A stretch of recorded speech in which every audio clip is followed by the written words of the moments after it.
갈수록 국어가 어려워지고 있다는데, 이번 수능은 국어에서 결과가 갈렸다는데 어떻게 해야 할까요? 필통 리스트를 쫙 뽑아줘야 하나요? 독서 논술을 보내야 하나요? 아니면 당장 국어 학원을 보내야 하나요?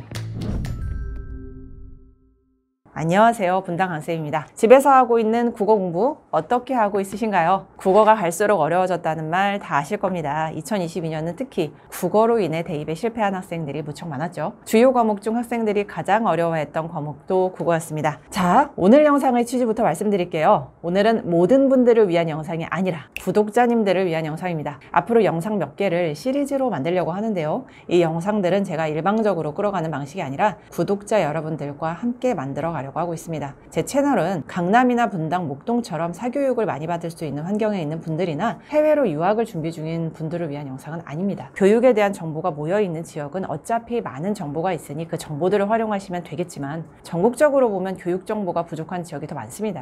이 채널은 그런 지역에 사는 학부모님들, 학생들을 위한 채널입니다. 또한 위의 지역에 살면서도 여러 가지 이유로 사교육보단 나름대로의 교육 철학과 소신대로 아이를 교육하고 싶은 부모님을 위한 채널입니다. 모두 아시다시피 죄송하게도 저는 친절한 유튜버는 아닙니다. 댓글에 답변을 해드리지도 못하고 있고, 10만 넘었다고 실버버튼 언박싱을 찍으며 구독자 이벤트를 해드리지도 못했습니다.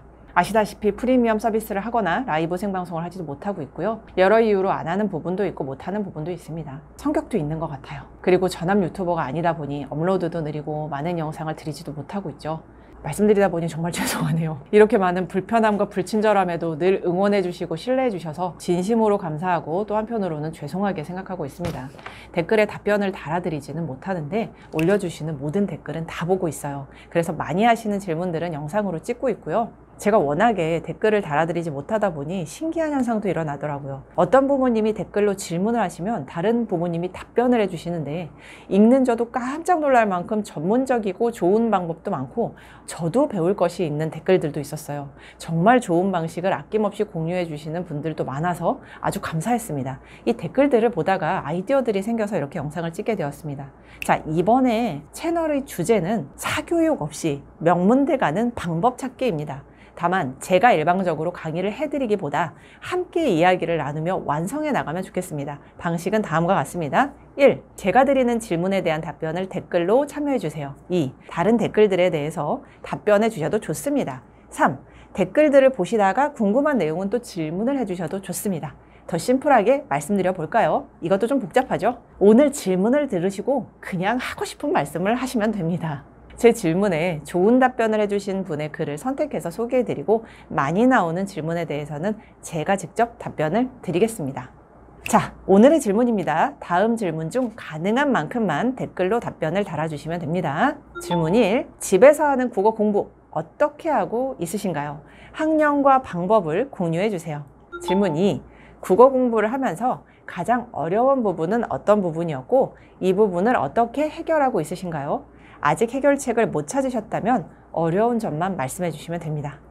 자, 댓글로 하고픈 말씀을 자유롭게 남겨주시면 됩니다. 이런 시간을 갖는 이유는 3가지입니다. 1. 스스로 생각 정리. 내가 지금 하고 있는 공부 방식에 대해서 돌아보고 정리하는 시간은 무척 중요하죠. 혼자서 하다 보면 생각을 점검할 기회가 없거든요. 하지만 정리하는 시간이 있어야 앞으로의 방향도 더욱 명확해집니다. 내 생각과 방식이 맞는 것인지, 이렇게 해도 되는 건지 불안하기도 한데요. 누구의 확인을 꼭 받지 않더라도 이런 기회에 생각과 방식을 한번 정리해 보는 것만으로도 많은 도움이 되실 겁니다.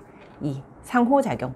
제 취지는 학원을 다니지 말라는 것도 사교육을 받지 말라는 것도 아닙니다. 다만 사교육에 끌려다니지 말라는 겁니다. 필요한 부분이 있다면 당연히 사교육도 활용해야겠죠. 다만 정확하게 모르는데 그저 좋다는 말에, 어쩐지 아닌 것 같은데 남들도 다 한다는 말에 휘둘리기에는 시간이 너무 아까우니까요.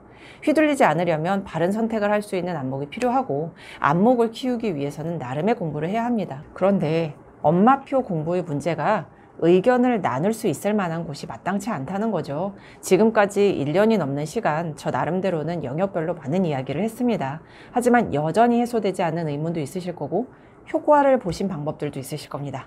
이런 부분들에 대해 자유롭게 소통하시면서 서로의 방법을 배우고, 또 서로를 응원하고, 잘못되었던 방법은 돌아보고 다시 좋은 방향으로 함께 바꿔 나가는 시간이 마련되면 좋겠습니다.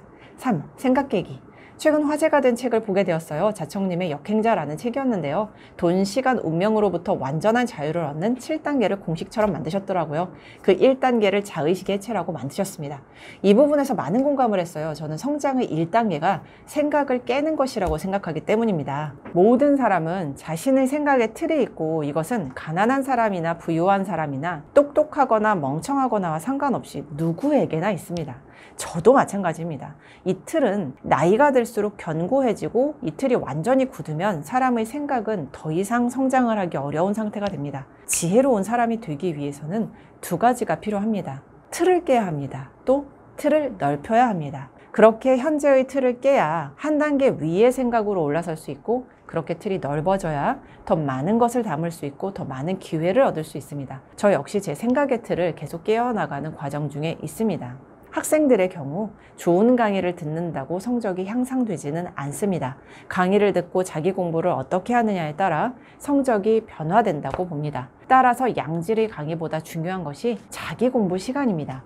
이것은 학부모님들도 마찬가지실 거라고 생각을 합니다. 강의만 듣는 것보다는 이 시간들을 통해 자기 공부 시간을 가지시다 보면 많은 생각의 변화가 생기고 시야가 넓어지실 거라고 봅니다. 좀 더 적극적으로 답답함을 해결하기를 원하시는 분들에게는 더 많은 것을 얻어가실 수 있는 시간이 되리라 생각합니다. 용기를 내어 많이 움직여 주시고 나를 드러내시면 잘하는 모습이든 부족함이 있든 다른 사람에게는 또 분명 도움이 됩니다. 잘하고 있다면 배울 수 있고요. 부족함이 있다면 같이 해결책을 찾아볼 수 있을 테니까요. 생명을 낳아 기르고 그 생명이 온전히 세상에 혼자 설 수 있는 존재로 도와주는 일을 맡는 것이 부모 역할이죠. 정말 어렵고 힘든 일입니다. 그 존재가 세상을 행복하게 살고 건강한 몸과 마음을 갖춘 상태로 도와주기까지 해야 하고 또 좋은 환경에서 공부시키고 대학까지 보내야 하니 참 많이 힘드실 겁니다.